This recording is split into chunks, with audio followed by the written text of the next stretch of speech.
Hello everybody, how's it going? And welcome to Tuesday, not a Monday, because yesterday was a holiday. They had the day off, the poor bastards. They work so very hard. And welcome to an update video, a big update video in fact, one of the largest for 2016, definitely by far. So far, at the very least, as well. Who knows what they have up their sleeve for the rest of the year, but definitely the biggest one so far. So God Wars Dungeon 2 is now out. They've been hyping this up for quite a while with their whole event thing to unlock it, from doing the skills and stuff with the golden boxes and all that kind of crap. So it's definitely something that's been in the works for quite a while, and it's finally kind of come into fruition, so that's kind of nice, and always a welcome thing. So, what is it? What's going on? What the hell? What the hell is everything going on at the dungeon? So, anyway, here's the update. So, God Wars Dungeon 2 finally opened.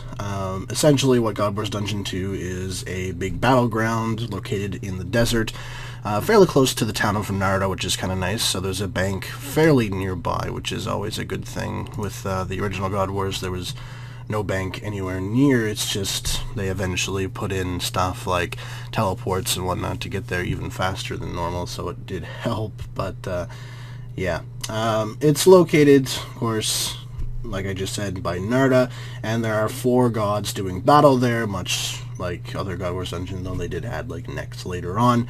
And yeah, so they're claiming some sort of source called the Amina Mundi, which of course is definitely all completely lore related. So if you're interested in RuneScape lore and stuff, you can definitely try and check that out and read more about that. But that's more up to you. So the gods that are in it as well are Saren Slisk, who we know from the, well, from various things, but most recently the Easter event. So I guess he took a break from his chocolate to go and beat the shit out of a bunch of gods. But anyway, Saren, Slisk, Zeros, and Zamorak are in the dungeon. So, what do you do in the dungeon? The dungeon is a mid to high level combat area, so do not go if you are lower level. Essentially, people are saying anything like 110-ish plus at the current time. However, you could probably go in lower if you know, are decent at combat and know what you're doing. But in order to fight the bosses, you must raise your kill count, of course, to the required amount. As with other God Wars, the same kind of deal. Special kill multipliers can be activated to boost your progress, and your kill count will carry over between logins. So that's kind of nice. You won't have to worry too much if you log out or DC or anything like that. It will carry over. Or if you have to hop worlds because a world is full, you don't have to worry too much about that. You don't have to fight just bosses. You can also help the factions to capture control points dotted throughout the dungeon. In doing so, you'll earn the ability to summon your own powerful allies to fight alongside you. So, essentially, if you're soloing and you can't solo, you can try and do this to get powerful things to help you fight these bosses and win and get the loot. So that's kind of a cool thing. It almost sounds like it's almost like a team domination that just never ends. So you're trying to get all of these like points and everything like that, and it's just never going to end.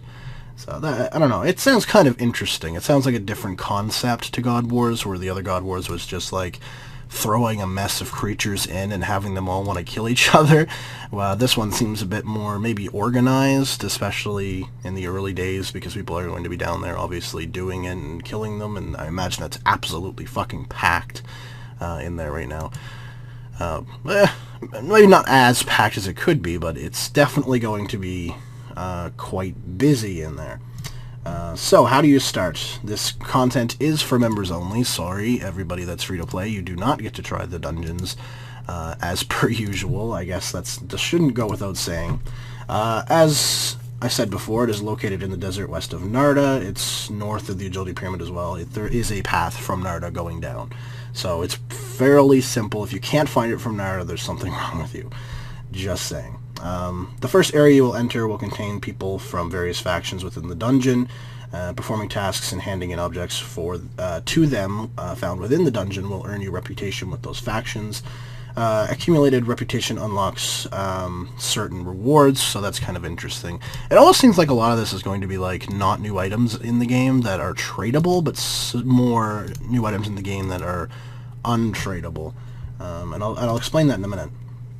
But the requirements to enter the dungeon, there are no requirements for entering the God Wars Dungeon 2, but each boss each boss fight does have a level requirement as follows.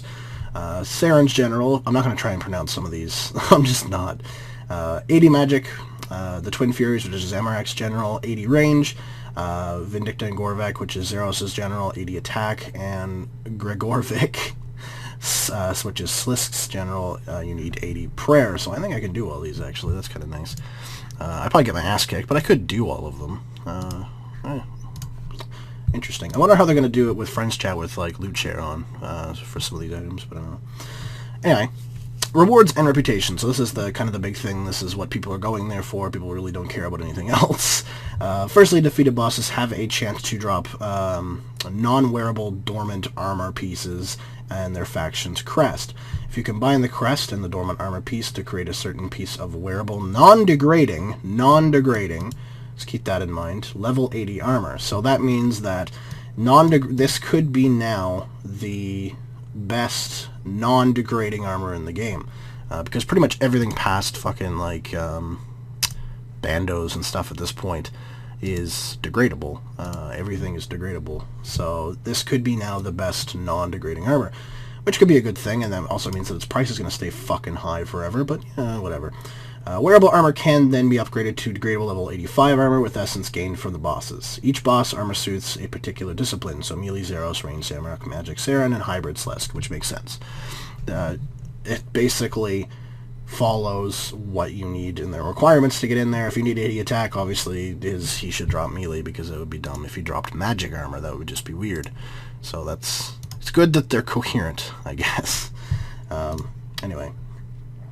Secondly, defeated bosses will also drop a weapon with tier 80 damage and 90 tier accuracy. So, a level 80 weapon with level 90 type accuracy. That's not bad. That's nice. It's not terrible. It'll be interesting to see once these come into fruition how good they actually are, if they're better than certain types of armor that are currently out that are higher than them, if they are just kind of sitting in that 80 tier, they're not as good but not as terrible. It'll be interesting to see how good they are, but the other key reward mechanic for God Wars 2 Dungeon is what's called Reputation, which is basically your standing with each faction. So you get Reputation and to unlock ability to purchase a bunch of rewards from Reputation vendors located near the dungeon entrance. Some rewards are useful, some cosmetic, and some are just for fun. So it'll be interesting again to see once these are in the game more what the consequences of all this is. Like, are these going to be the next big thing, or are they just going to be kind of, you know, cool, something at level 80 before I get to 90, you know, like before I get my Drygores or my Noxious Scythe and stuff. But I can't see them knocking Noxious Scythe off the top. It's just cost too damn much money and too many people would be pissed off. But it could knock Drygores off. It's a possibility. Who knows? We'll have to see. Anyway, you can gain reputation by doing a couple of things, though. You can kill faction-aligned enemy to collect something called ingression fragments. These summon reinforcements with these fragments and to generate more reputation, so essentially you get these fragments, you summon more of whatever faction you are supporting at the time. Killing a boss and getting their seal, which can be handed into any of the rival factions. Working for a guy named Feng, which is a bounty master. He assigns bounties to kill members of a certain faction in order to gain reputation with the faction of your choice. You can assign 1 bounty a day, but these will stack up to 5 if you miss them for a few days. So if you fuck up and, you know, work or something, XP waste, then you can get up to 5. So it's kind of like a mini Slayer task, I guess, really. You can max out your reputation with all the factions. You don't have to align yourself with one in particular. This allows you to be as much of a mercenary as you want, so you're essentially just Boba Fett. Amongst the reputation benefits, which will let you discover, will be the ability to upgrade the weapons and armor that defeated bosses drop. So there is so the upgraded stuff is what is probably going to make these weapons be more powerful than fucking everything in the world. Knowing Jagex, they don't just release stuff that's mid-tier anymore. It's you have to one-up yourself, apparently. Oh well. yeah, that pretty much covers the basics, though. If you want to read more, there is a bunch of forum threads, and there will be 20 million videos and guides on how to kill things by the end of today. Guaranteed. So yeah, that's the big update. That's pretty interesting. There is another thing that happened today. It's a very small thing. It's loyalty point changes and 50% off of stuff through April.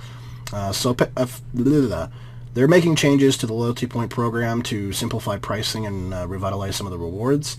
For some time, this is their quotes here, for some time now we've felt that the program could be improved from your feedback, and we know you want a broader range of content to use up your loyalty points. I 100% agree, because my loyalty points don't do diddly dick for me. I can get a couple of emotes, a couple of outfits, and a teleport or two, and the rest of it's all rune coins, and I am not buying fucking rune coins. So that's kind of stupid. How are they going to do this? From the 3rd of May 2016, so in a month, a little over a month, they're going to separate the pricing for rune coins and loyalty points. That means that the items in the store will only be available for either rune coins or loyalty points, not both. Don't know how that's going to work, but okay. There will also be a range of items that previously cost rune coins that will now use loyalty points instead. Thank fuck. Some other items like bank boosters will be rune coins only. So, essentially, if you were mulling over getting bank boosters and you have a shit ton of loyalty points, get your bank boosters now. Get them now, because they are going to cost rune coins later, and rune coins you have to fucking pay for, or buy bonds for, whatever. Still technically paying for it. It's just real money or in-game money. Do you want to spend 10 mil in-game, or do you want to spend $10 in real life? Yeah, so if you have a shit ton of loyalty points, get your bank boosters if you didn't get them all. I'm going to probably pick up the last 2 that I need, because I just got a boost in loyalty points because my membership just ticked over yesterday. So I'm probably going to get my last 2 now just to have them. So just keep in mind, bank boosters are a big one. Get your bank boosters now. They're going to continue to support the loyalty program with new rewards and stuff throughout the future. What you fucking do? Why are they doing this? The original plan with the loyalty program was to reward players who maintain continuous memberships with good rewards. No shit. The current system encourages use of loyalty points as replacement for rune coins, which is kind of what it should be, though, to be fair. If I'm a loyal member, I shouldn't have to buy rune coins for all of these items, and half of these items I have to buy rune coins for. There's not loyalty point options. So that's kind of fucking annoying, honestly. They should separate both stores entirely and have different rewards for each one. But anyway, the full list of the items that are changing are listed below, apparently. There's a shit ton of stuff changing, and accessories, combat gear, emotes, equipment, female hair, followers, male hair, outfits, of course, services, skill animations, and titles. There's a whole shit ton of stuff that is just changing around, and that's kind of crazy. So I will link, of course, that in the description along with the God Wars 2 update, so you can check out the full list for yourself, so you can see if there's anything there that you kind of want to pick up. Again, bank boosters. Get your fucking bank boosters. You will not hate me for drilling this into your head once you have them and they switch over to rune coins. Believe me, they are very useful to have. Get your fucking bank boosters. But anyway, enjoy God Wars. Let me know, how do you like it so far if you are doing God Wars? How is it so far? Have you done any of the bosses yet? Have you got any of the cool drops yet? What do you think of the items and stuff like that with Reputation? I'm probably going to go down there at some point today once I finish up my extreme attacks and my extreme strengths.